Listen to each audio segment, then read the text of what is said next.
Have you ever wondered why you instantly dislike certain people? Why one stranger can unsettle you with nothing more than their existence? You meet them, you barely speak, yet something inside you tightens. A quiet alarm that you cannot quite explain.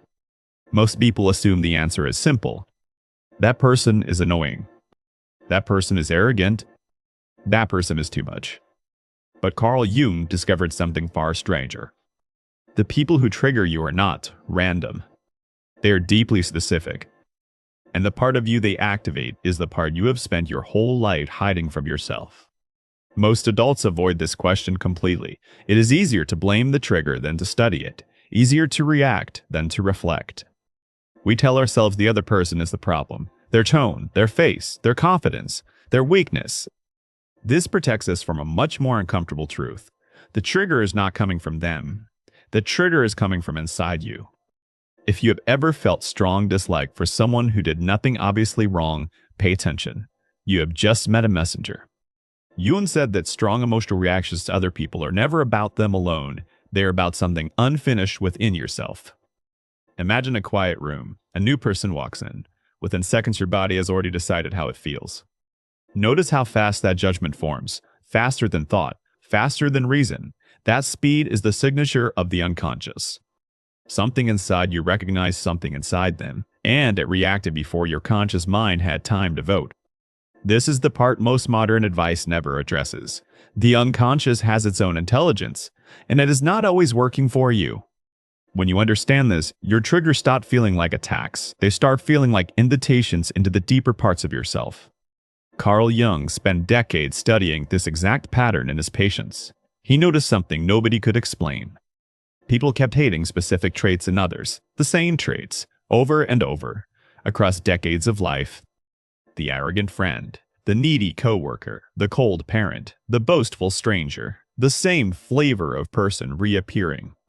Jung called this projection. What you cannot accept in yourself, you place onto others, and then you react to them as if they invented it. The trigger is not the other person being themselves. The trigger is your psyche meeting a hidden piece of you in their reflection. This is where the concept of the shadow enters. The shadow is the rejected part of who you are. Everything you were told was unacceptable. Everything you decided was dangerous. Everything you buried to be loved. That part did not disappear. It simply went underground. And from underground it runs more of your life than you know. When someone displays the very trait you suppressed, your shadow recognizes its sibling, and the recognition feels like rage. This is why your triggers are so personal. Two people can see the same behavior, only one of them is shaken. Stay with me here. This next part will explain something about yourself you have never been able to articulate.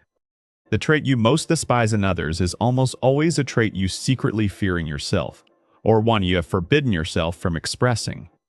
If you hate arrogance, ask yourself when you silenced your own confidence. If you hate neediness, ask when you starved your own needs.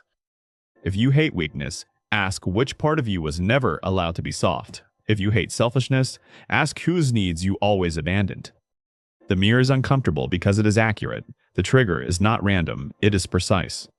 Now imagine someone you cannot stand. Picture their face. Feel the familiar tension rise in your chest. Ask one question. What quality in them is bothering you right now?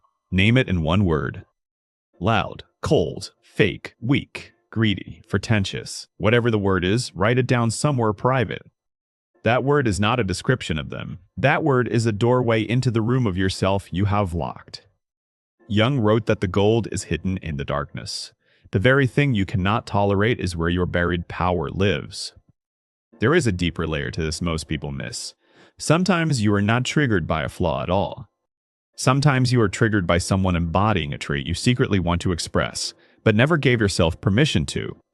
The free spirit triggers the person who was raised to be obedient. The bold speaker triggers the one taught to stay small. The unapologetic woman triggers the one trained to apologize for existing. The trigger reveals the cage you live inside. This is why integration is the jungian path, not fixing yourself, not improving yourself, meeting yourself.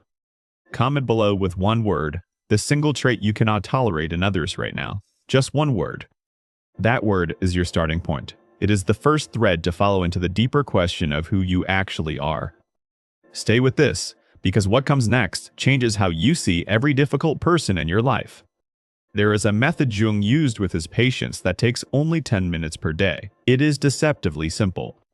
You sit quietly. You bring to mind one person who triggered you in the last week. You see them clearly in your imagination. You notice the feeling rising in your body. You do not push it away. You do not analyze it yet. You ask one question: what part of me is this person showing me right now? Then you wait. The answer does not come from thinking. It comes from listening. From the deeper place that knows what the conscious mind avoids. Sometimes the answer is a memory. Sometimes it is a forbidden desire. Sometimes it is a younger version of yourself you abandoned. Whatever comes, you do not judge it. You simply meet it. You say silently, I see you. You are part of me too. This is the start of shadow integration. Not removing the traitor, not eliminating the difficult person, meeting the part of yourself they activate it. Carl Jung wrote that one does not become enlightened by imagining figures of light.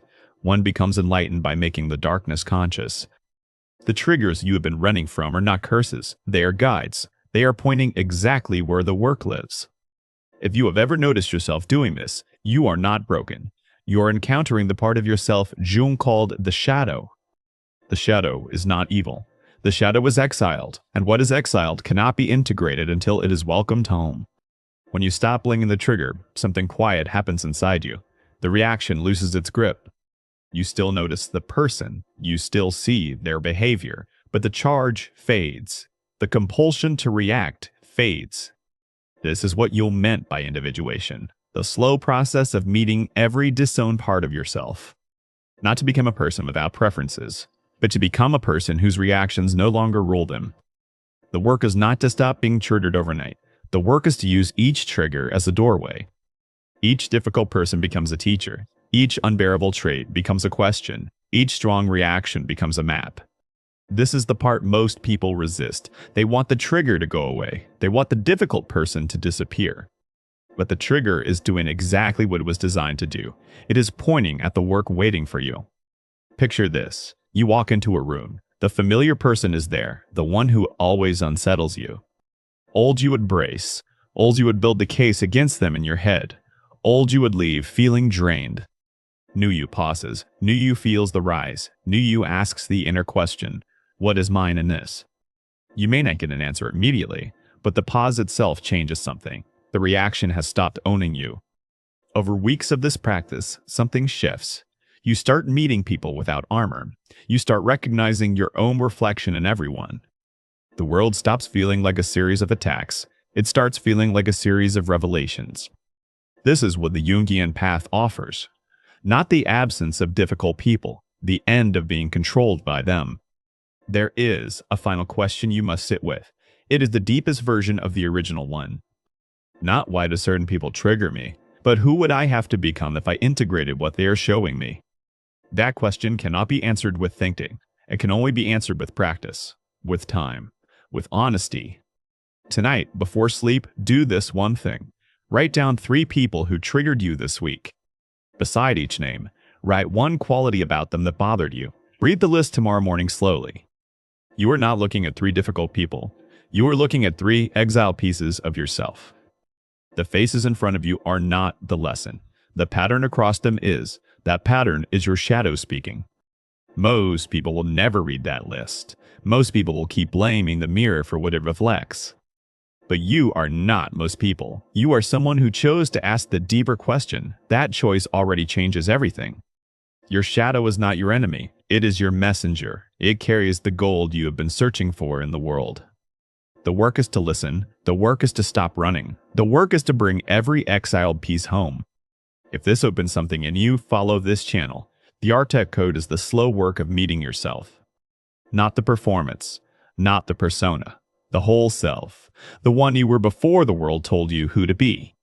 The next time someone triggers you, pause. Ask the question.